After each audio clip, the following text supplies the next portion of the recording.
Hey guys, this is Vanazra, and today I'm going to be doing part 4 of my series called Beeswarm Things I Wish I Knew.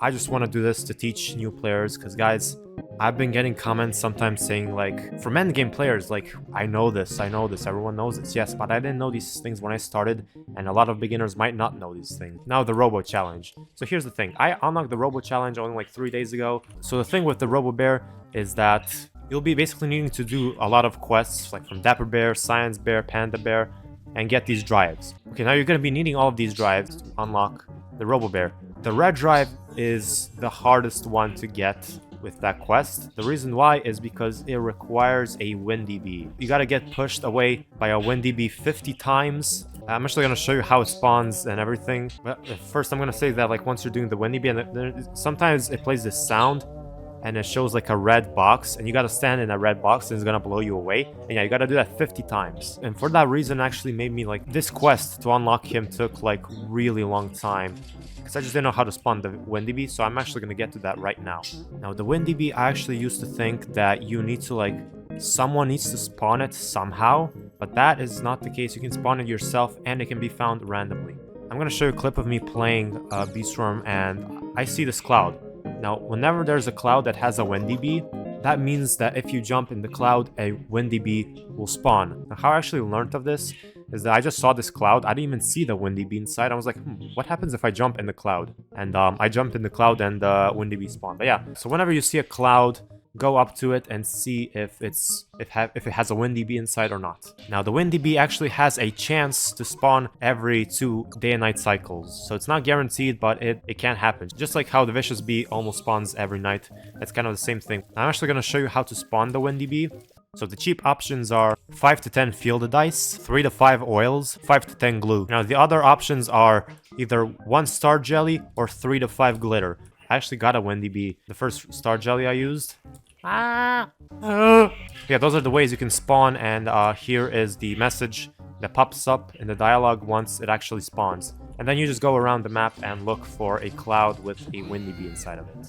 Alright guys, now I'm going to talk to you about soft waxes. Now the reason why you want soft waxes is actually to get the red clay planter and the blue clay planter, as you can see in my inventory. The red one is found here in the red headquarters, and the blue one is found in the blue headquarters, you can see. What they do cost is soft waxes. And how do you get soft waxes? The most reliable way is actually by doing puff shrooms. So puff shrooms are an event that happen every 30 minutes, specifically the 15th and the 45th minute of the hour. Then you gotta go and find it. So yeah, when you do puff shrooms, you actually have a chance of getting soft waxes. Now they are kind of a little bit hard to get, like if you're my level or below me, you might have to do soft waxes quite a lot. And so you're gonna need 20 soft waxes for each planter, and you should get the red one first. I'm gonna tell you why. But first of all, I want to say that yeah, you just do puff shrooms every time they spawn. So on the 15th and the 45th minute, you want to do the puff shrooms. Okay, so let's say like the blue and the red one give red and blue extract. Now why you need red and blue extract is the reason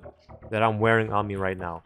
These guards. These are the end game guards. They're the last guards in the game. And let's see, the blue one costs 100 blue extract and the red one costs 100 red extract. So the way you get extracts, best way is to do these planters. Now you want to buy the red one first. Maybe you're a blue hive and you just want to get the blue one first, obviously. But no, you should get the red one first, and the reason why is because the red one actually drops soft waxes. Reusable with the base growth time of 6 hours, those around 3 million pollen grads, bonus red extracts, and waxes. Now if we were to go to the blue one, as you can see, the blue one does not give waxes, it gives blue extracts, microconverters, and honeysuckles. So you want to get the red one first, because then once you pick up the planter, which takes 6 hours to grow by the way, you're going to get some additional soft waxes, and it'll be easier for you to get the blue clay planter. Alright, so the next thing I want to show you is star treats. So star treats there are actually many ways to get star treats. One of them is in the ticket tent, and in the ticket tent they actually cost 1,000 tickets. Now, there are other ways to get them. For example, Mother Bear's last quest, Panda Bear's last quest, and Onnet's last quest, they all give a star treat. You can also get them from Mondo Chick, the memory matches, meteors, but those are all really low chances. So the best way to get them is from the ticket tent and completing those last quests. And so once you have star treats, you don't want to spend them on any other bees but your event bees. Bro, why is my tabby bee bald? You can roll gifted bees like For example, like the Stubborn Bee, Demon Bee, I rolled all of this with Royal Jellies. Another way to like gift bees is to like give them favorite treats, and then there's a chance for them to become gifted. But event bees don't have favorite treats, and so you can't gift them in any other way but to actually give them star treats. So you want to give them star treats. I want to talk about the basic bee. Don't give star treats to the basic bee. The reason why is because it is way easier to just get them from rolling basic eggs. I actually did a stream today where I got the basic bee from like 40 eggs, actually from like 70 eggs. They are usually rarer, but yeah, I got them in like 70. So yeah, so if you want to gift the basic bee, just buy these basic eggs. Now the order you want to gift your event bees, there's no concrete order. And if you wonder like what your event bees do when they're gifted, you can just go into the bees tab and look. For example, my Photon Bee, which is the first event bee I gifted, it gives more instant conversion. And Tabby Bee, as you can see, gives plus 50% critical power. Vicious Bee gives minus 15% monster respawn times. So you should just look at your event bees and see what they do when they're gifted. But usually the first bee you want to gift is the Tabby Bee. I suggest always gifting your Tabby Bee first, and then after that kind of do whatever. I don't really, just depends on you, and you should look into it more. Alright guys, last point is you should rush Black Bear quests and Spirit Bear quests. Now why? Well, because Black Bear's last quest actually gives a mythic egg.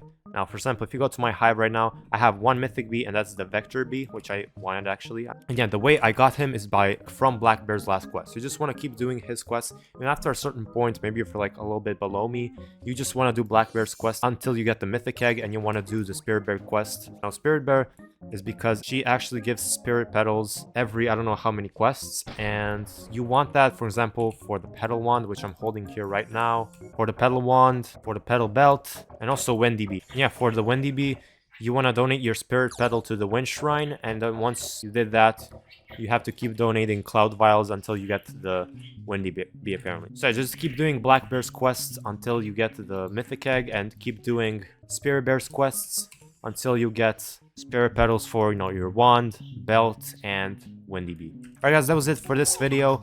I hope you enjoyed it. I hope you learned something new. That's actually the reason why I'm making these videos. Again, I'm making this video for beginners and for stuff I didn't know when I started. Give me suggestions. If you know anything that new players don't, leave it in the comments, and I might do a part 5 one day. So see you in the next video, and goodbye.